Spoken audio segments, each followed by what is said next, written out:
Graça e paz.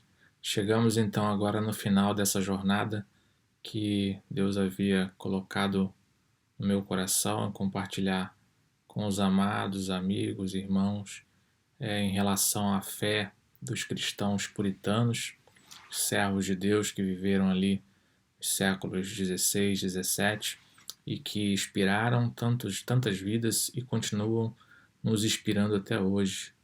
E nesse vídeo nós vamos falar acerca da faceta de número 6. Nós viemos considerando ao longo dos vídeos anteriores, espero que você tenha visto todos eles, se não os viu, eu gostaria de te recomendar que você visse cada um deles para poder entender bem daquilo que nós estamos tratando nessa série de vídeos. Então nós estamos falando da questão da teologia prática, parte da teologia prática dos cristãos puritanos que viveram ali inicialmente na Inglaterra, depois se moveram para os Estados Unidos, e a maneira deles pensarem, né, eles chamavam de facetas, né, como a vida cristã, essa teologia prática deveria se desenvolver, esse modo de pensar sobre Deus, sobre a vida cristã, a vida do crente, né, deveria se desenvolver. Eles dividiram elas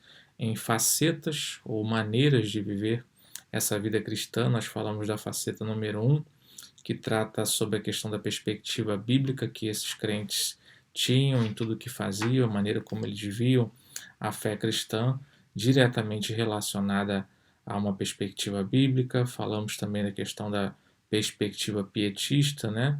Da oração, a prática devocional, a busca pelo Espírito Santo movendo-os nas suas vidas. Falamos também acerca da faceta número 3, que trata da perspectiva que eles também tinham, uma perspectiva eclesial, ou seja, a vida em comunidade, a vida em comunhão com os irmãos, a vida em igreja, né, a importância da vida cultica, de estar ali reunido com os irmãos, praticando ali as doutrinas espirituais. Falamos também sobre a questão da perspectiva da faceta de número 4, na perspectiva combativa, onde o crente sabe que existe uma luta a ser travada conosco mesmo, com o nosso inimigo, com a nossa carne, né? Uma batalha cristã diária, existe uma batalha espiritual em curso que nós não podemos, não devemos ignorá-la. E aí falamos também da questão da faceta número 5, da perspectiva metódica, da forma como esses irmãos eram organizados e entendiam que a melhor maneira de conseguirmos desenvolver, né, o nosso cristianismo, a nossa fé cristã, era sendo pessoas organizadas que tinham literalmente tempo para todas as coisas na sua vida cristã, ter o seu tempo de devoção, o seu tempo de oração, o seu tempo de leitura da palavra, o tempo de desenvolver os seus trabalhos, cuidar dos filhos, cuidar da casa. Então esses irmãos nos ensinaram muito, nos ensinam muito acerca disso. E agora nós chegamos aqui na faceta de número 6, onde trata da perspectiva também de dois mundos que esses irmãos trabalhavam muito bem, né? Todos esses homens que tiveram origens ali junto aos crentes, né, os cristãos puritanos, eles tinham essa perspectiva, pregavam sobre isso constantemente, e aqueles que hoje, né, se identificam, né, com esse cristianismo, com essa metodologia, com essa visão cristã de mundo puritana, reformada puritana, também geralmente trabalham bastante essas questões nos seus sermões, nas suas mensagens, nos seus estudos, no seu dia a dia. Então a gente vai olhar um pouco sobre essa questão da perspectiva de dois mundos e como isso funciona e como isso era trabalhado na vida dos puritanos. Então, o autor dessa teologia em que nós apresentamos aqui no início dos vídeos, ele diz o seguinte: a posição puritana sobre a vida, com a sua perspectiva de dois mundos, a qual inclui tanto este mundo como o vindouro, é explicada longamente por Richard Baxter em seu primeiro estudo devocional, que é o livro O Descanso Eterno dos Santos. Esse livro foi um campeão de vendas durante os dias de Baxter, bem como um fator importante que contribuiu para os puritanos meditarem sobre o céu.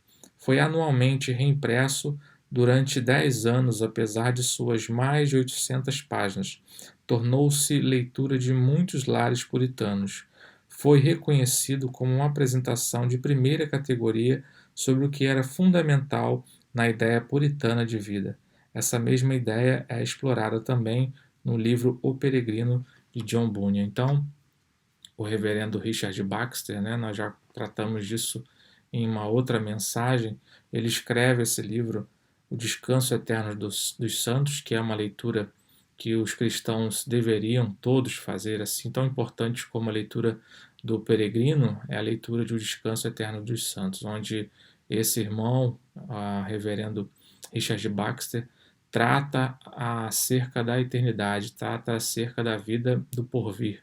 Né? Esse livro ele é escrito com a primeira intenção de ser um sermão a ser pregado no seu funeral, porém, aquele momento em que o reverendo Richard Bach estava passando, onde a sua saúde estava se esvaindo e ele pensava que a morte estava se aproximando, isso demorou um pouco mais. Então ele pôde trabalhar melhor esse livro, trabalhar melhor as ideias e se tornou um clássico da literatura cristã. Então eu gostaria de recomendar para você também, assim que você tiver oportunidade, que você pudesse adquirir esse livro. Eu tenho esse livro também, caso você não tenha possibilidade de adquiri-lo e tenha a possibilidade de estar próximo a mim também, eu posso, né, aqueles irmãos que estão mais próximos aqui, também até mesmo emprestar, talvez, para que você tenha contato com esse material tão importante dentro da literatura cristã. Okay? Então, ao contrário de cristãos de hoje, no nosso tempo, os puritanos criam que o cristão deve ter o céu em seus olhos, né? Ou seja, tinha uma perspectiva de estar vivendo nesse tempo presente, vivendo aqui na Terra, mas pensando na eternidade, né? E para pensar na eternidade, o cristão precisa se dar conta de que ele é finito, de que esse tempo vai passar e que a certeza que temos da vida e da morte precisa estar presente e tratada com responsabilidade, mas também com confiança para aqueles que já conhecem ao Senhor Jesus Cristo, aqueles que foram atraídos pelo seu amor, pela cruz, pelo sacrifício que foi feito ali. Então, a morte, apesar de ser algo temeroso, né, para a maioria da humanidade, para todos nós, né, nós não pensamos na morte, mas ela faz parte da trajetória da vida humana. Então é importante que os crentes tenham uma dimensão e tenham um olhar para a vida aqui, do nosso futuro, de tudo que nós desenvolvemos, mas também que pense na eternidade, que pense no que ocorrerá depois do seu último suspiro. Isso precisa ser um pensamento, uma reflexão constante e levada muito a sério por todos nós cristãos, por todos aqueles que creem na palavra de Deus. Então, os cristãos atuais, né, não vivem dessa maneira, infelizmente. Creio que somos mais pobres por causa disso. Então, o Novo Testamento está continuamente nos exortando a viver em dois mundos, manter a esperança do céu em nossa mente, de modo a que nossa vida na terra se mantenha reta, controlada e cheia de energia. Né? Então, quando nós temos essa reflexão, pensamos acerca do céu, de estarmos ali, né, reunidos com os nossos irmãos, reunidos com Jesus, né, com o nosso Senhor ali, naquele grande dia, isso deve nos encher de alegria, de esperança, de confiança e termos um novo olhar, né? Falamos sobre isso no último domingo, termos um novo olhar sobre as crises, sobre tudo aquilo que abala a sociedade, que abala a humanidade. Tendemos então caso a gente não pense dessa maneira, caso a gente não tenha esse olhar, não consiga vivenciar isso, a viver como aqueles homens chamados epicureus, né? Que vai ser tratado ali nas filosofias também. Esses homens, eles pressuponham, eles pensavam que esta vida é tudo o que temos, né? A vida se limita a esse tempo presente e jamais chegaremos a obter aquilo que não obtivemos agora, ou seja, a nossa vida ela se resume a isso, né? Não há uma vida por vir dentro da visão dos epicureus. Por isso é de extrema importância que nós encontremos na visão deles a realização, a felicidade, a satisfação no aqui e agora, né? É o famoso carpe diem também, né? Onde as pessoas precisam viver, né? O máximo possível, né? Poder desfrutar de tudo nessa terra, porque acabou isso aqui, né? Acabou a vida, não tem mais nenhum sentido, né? Não há nenhuma perspectiva de uma vida futura, de uma vida por vir. A vida se restringe a essa vida presente. Então, essa ideia de uma autonegação radical faria com que nos sentíssemos péssimos caso aceitássemos como regra para a nossa existência. No caso dessas pessoas, né, se pensassem dessa maneira, que teríamos uma vida por vir, eles ficariam o tempo todo, né, tentando se controlar, né, assim como se usando a questão do que nós falamos, né, dos frutos do espírito ali, o domínio próprio, essas coisas para quem vive no mundo e tem se lançado a essa vida, né, com a perspectiva dos epicureus, isso não faz o menor sentido, ficar se controlando, se guardando, não deixando que pensamentos maus venham à mente, né, com uma perspectiva, com uma preocupação de uma vida futura, isso para eles não faz sentido algum, né? Essa questão da vida por vir. Então, nos dias de hoje, nosso ponto forte não é a negação de nós mesmos. Costumamos ceder às inclinações, por mais simples que sejam, e somos também, né, na perspectiva daquilo que os puritanos entendiam, né, olhando para a vida deles, os autores dessa teologia dizem que nós somos, hoje, infelizmente, espiritualmente frouxos, crentes frágeis, crentes fracos, né, porque estamos preocupados o tempo todo, né, com o tempo presente, com todas essas mazelas. Isso traz para nós uma ansiedade enorme, isso tira o sono, isso nos deixa à base de remédios, né? Nos preocupamos com os futuros dos nossos filhos demais, nos preocupamos com o que vamos comer amanhã, apesar de recebermos esse tipo de mensagem domingo após domingo, né, de não andarmos ansiosos. Isso é muito difícil na prática dos crentes atuais, porque, infelizmente, espiritualmente, né, considerado, comparado com a vida cristã que os puritanos levavam, né, com essa perspectiva de céu, somos crentes, infelizmente, frouxos.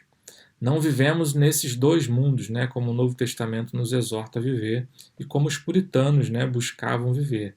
Eles estavam persuadidos de que as alegrias do céu compensarão quaisquer perdas, as aflições, as pressões e dores que sofremos na terra, e se seguirmos fielmente a Deus. Essa perspectiva era intrínseca aos puritanos. Espero que se torne também para nós hoje intrínseca, né? Algo que faz parte do nosso ser, né?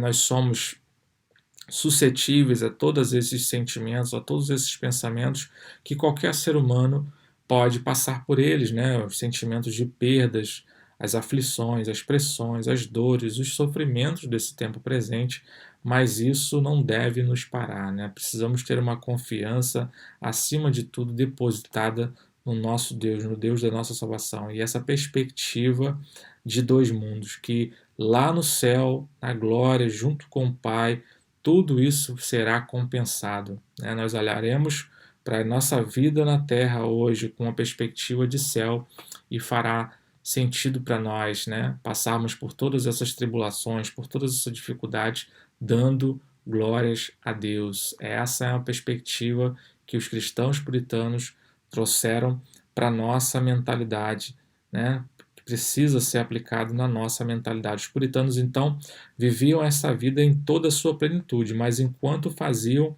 mantinham os olhos fixos na eternidade. Eles participavam de tudo o que a sociedade os apresentava, eles vivenciavam, né? Trabalhavam, estudavam, se submetiam às autoridades, tinham um pensamento político, faziam os seus afazeres em casa, ensinavam seus filhos, né? Viviam a vida normal de um ser humano, porém os seus olhos estavam constantemente fixos no céu. Jonathan Edwards, um dos puritanos, também escreveu o seguinte: ó Deus, faz a eternidade ficar marcada em meus olhos. E aí o autor da teologia aqui complementa: muito mais ainda, hoje devemos clamar nessa era secular em qual nós vivemos. Faz, ó Deus, a eternidade ficar estampada também na nossa mente, na nossa alma, nas nossas mãos, nos nossos pés, na totalidade do nosso ser. Se desejamos ser peregrinos para Deus nessa vida, precisamos ser peregrinos ativos para a vida vindoura. Então, alguns crentes, né, ficam absorvidos pelo céu que não tem nenhuma utilidade na terra. Esse é o pensamento, né, de alguns. Né? Paulo até advertiu alguns cristãos por causa disso, né? Achando que viver a vida de Deus, né, nós falamos sobre isso anteriormente, seria aquela prática asceta, subir para um monte, se esconder, entrar dentro de uma caverna e esperar a hora da morte para nos encontrarmos com Deus ou sermos arrebatados, como dentro da teologia, no pensamento escatológico de alguns. Então é um erro total dizer isso a respeito da vida dos puritanos, porque eles não faziam dessa maneira, eles não agiam assim. Né, o que nos mostra que não podemos ter utilidade alguma na terra, a menos que a nossa mente esteja concentrada no céu. Com frequência, né, nós temos descoberto que quanto mais a nossa atenção está voltada para a glória futura, mais zelo eu tenho pelo bem-estar real daqueles que estão ao meu redor. Ou seja, se eu tenho uma preocupação com a minha vida, né, de estar no céu, de estar presente com Deus ali, e por isso eu tenho minhas disciplinas espirituais em dia, eu busco a Deus, eu busco ser um servo de Deus melhor, consequentemente, eu buscarei ser também um vizinho melhor, um empregado melhor, um marido melhor, um patrão melhor, um professor melhor e por aí vai. Uma coisa que não está desconexa da outra. Não tenho como focalizar a vida no céu abrindo mão do tempo presente sem ser alguém que possa também, né, conduzir a outros a esse reino de salvação, ou seja, as pessoas que estão ao meu redor precisam ser impactadas de alguma maneira com o meu comportamento cristão, com a minha vida prática cristã, algo que os inspire também a quererem ter essa mesma expectativa, quererem ter esse mesmo pensamento de estarem com o Senhor. Essa mentalidade, então, puritana está permeando, né, as pessoas que buscam ter uma vida com um foco na eternidade. Né? Esse tempo presente vai passar, né? Seremos tirados dessa vida nesse tempo, talvez agora, talvez não, mas o que importa é que nós tenhamos uma visão, né, uma perspectiva desses dois mundos permeando a nossa mente a todo momento. E aí vem a pergunta: amigo, se você morresse hoje, você estaria preparado para entrar na eternidade? Seja sincero e responda a si mesmo. Hoje, se você morresse, seja pelo Covid, seja por qualquer outra circunstância, você está pronto para desfrutar da eternidade? Não viva somente para esta vida, viva também para a eternidade. Lembre-se, você precisa estar agora com Cristo para se dar bem na eternidade. Você precisa olhar para Cristo nessa vida se deseja passar a eternidade com Cristo. Por isso que é incoerente, né? Quando a gente ouve pessoas falando, não, fulano de tal era bom, né? Fulano de tal tinha um bom comportamento apenas, era uma pessoa que não fazia mal a ninguém, era assim, era assado e com certeza estará no céu. Mas tem pessoas que nós vemos claramente que nunca se importaram com o céu.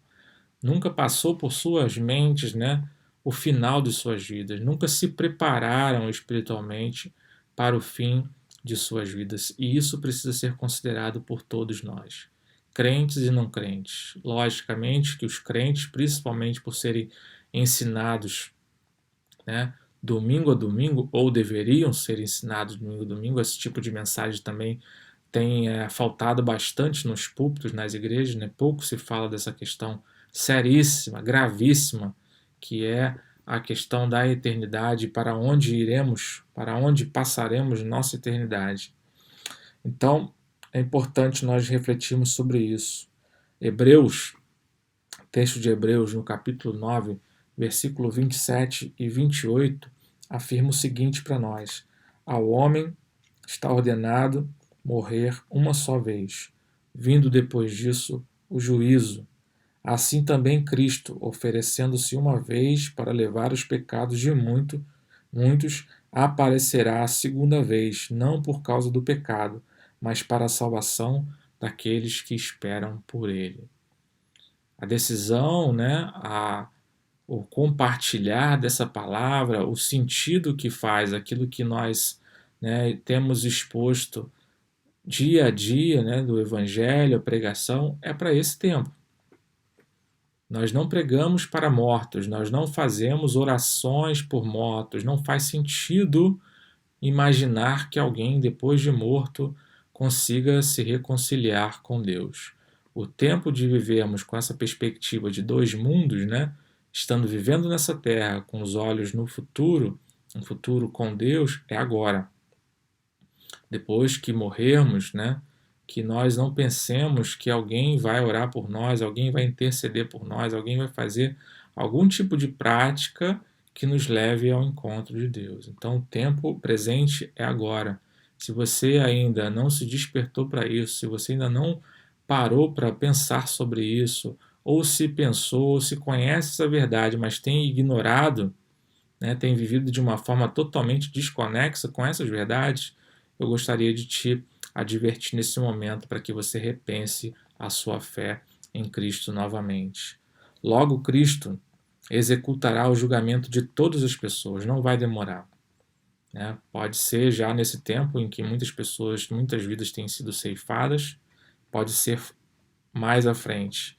Em Mateus, no capítulo 25, versículo 46, ele também diz: e eles irão para o castigo eterno, aqueles que não se reconciliaram com o Senhor.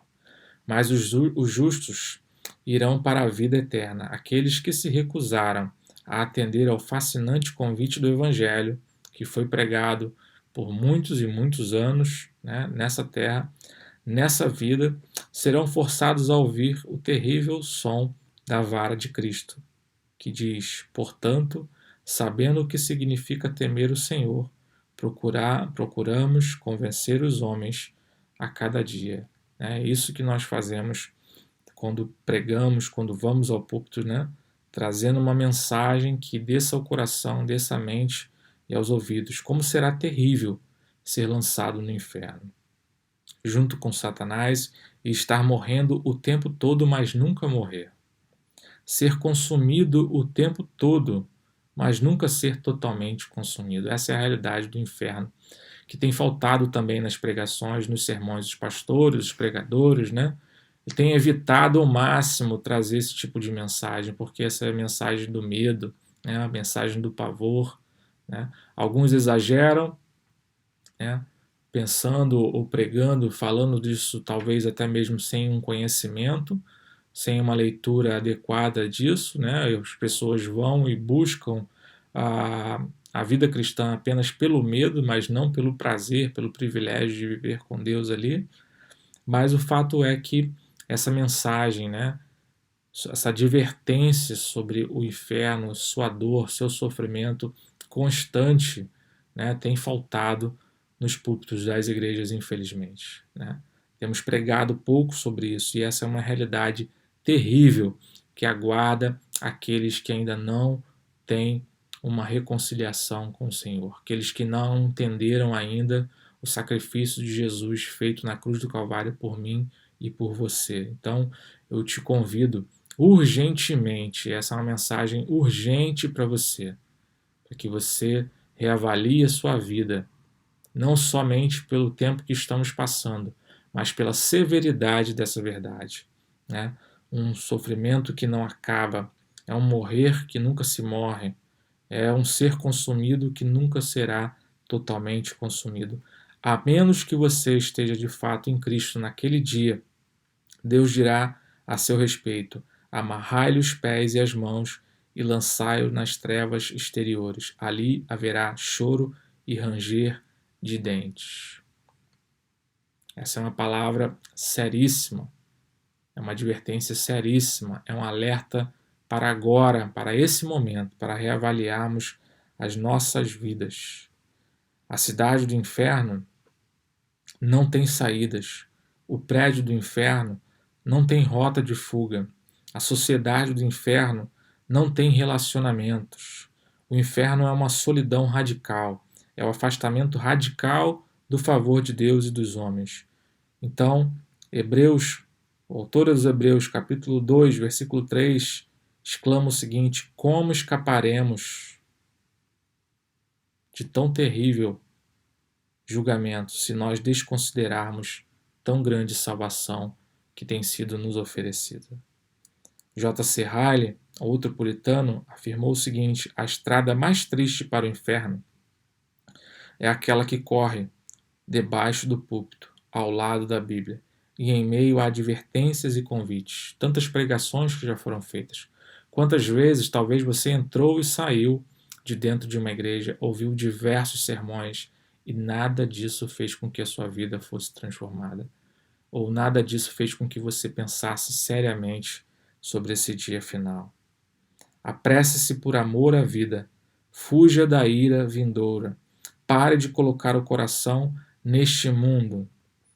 Que vantagem você terá se ganhar o mundo inteiro, mas perder a sua alma? Arrependa-se e creia no Evangelho enquanto ainda é dia de graça e de salvação para a sua vida, para a sua família. Logo será tarde demais para se arrepender. No dia do juízo, Cristo dirá: quem é injusto, continue na injustiça. Quem é impuro, continue na impureza. Segundo Apocalipse, capítulo 22, versículo 11, assevera isso para nós. No inferno não haverá ateus.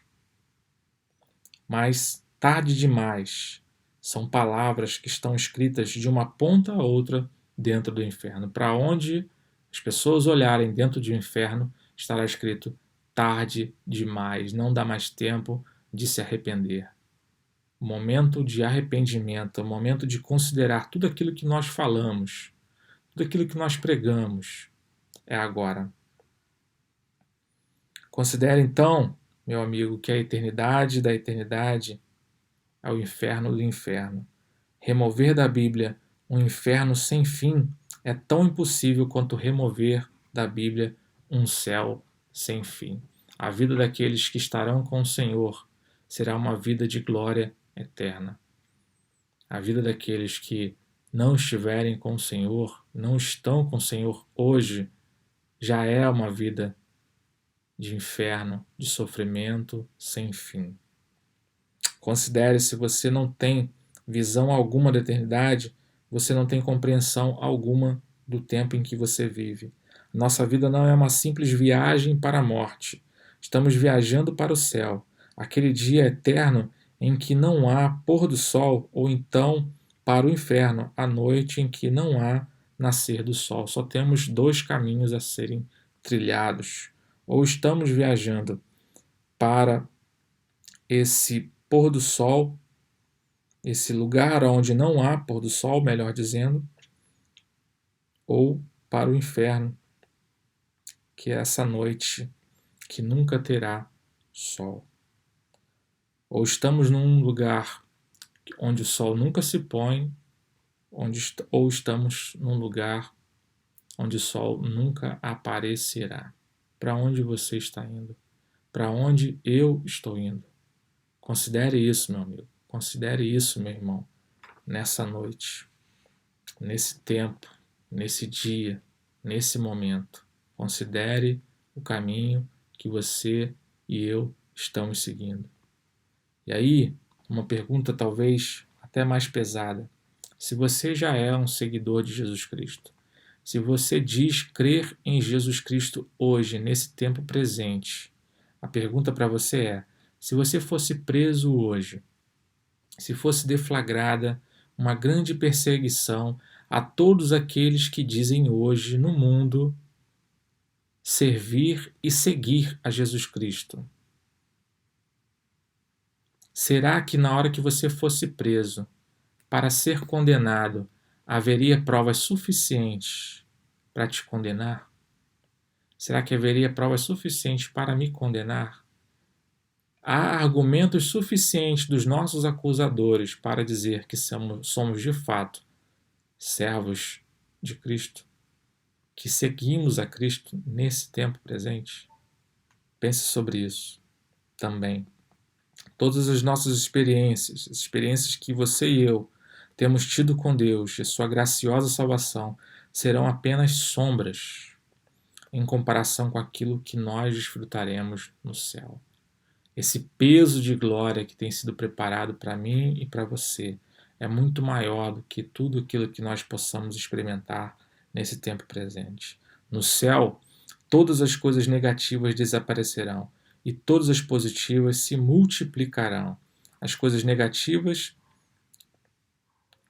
e que desaparecerão são: já não lutaremos contra Satanás, isso é uma coisa que não existirá mais lá. Contra o mundo tentador, também não teremos mais dificuldade com isso, não precisaremos lutar contra o mundo. Contra a nossa velha natureza, nossa natureza caída, também não será problema para nós. Contra as lágrimas, contra as tristezas, contra a saúde debilitada, contra maus tratos pelos outros, pois tudo isso acabará quando chegarmos àquele mundo melhor.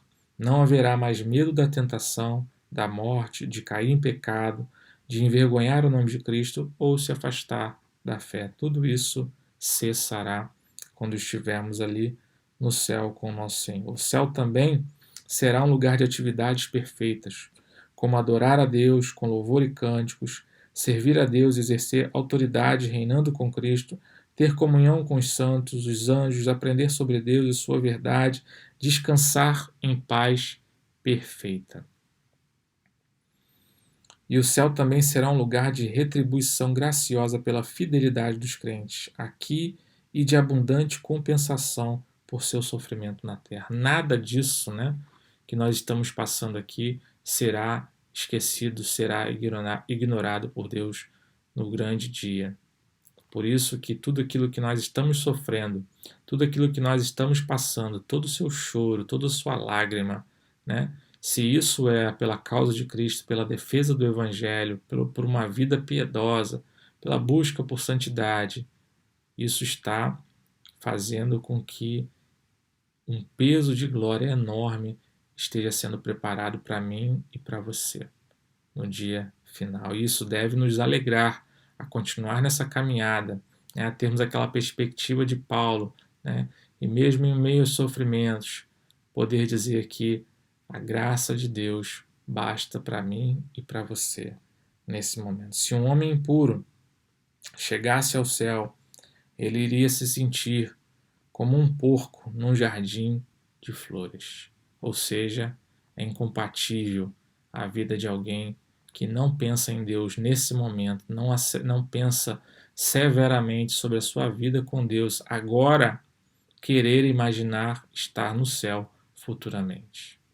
Então, aqueles que querem estar com Deus futuramente, aqueles que querem estar presentes com Deus, desfrutando de todas as maravilhas do céu, precisam pensar nisso agora também, precisam querer vivenciar isso agora, precisam ter essa mentalidade desses dois mundos agora.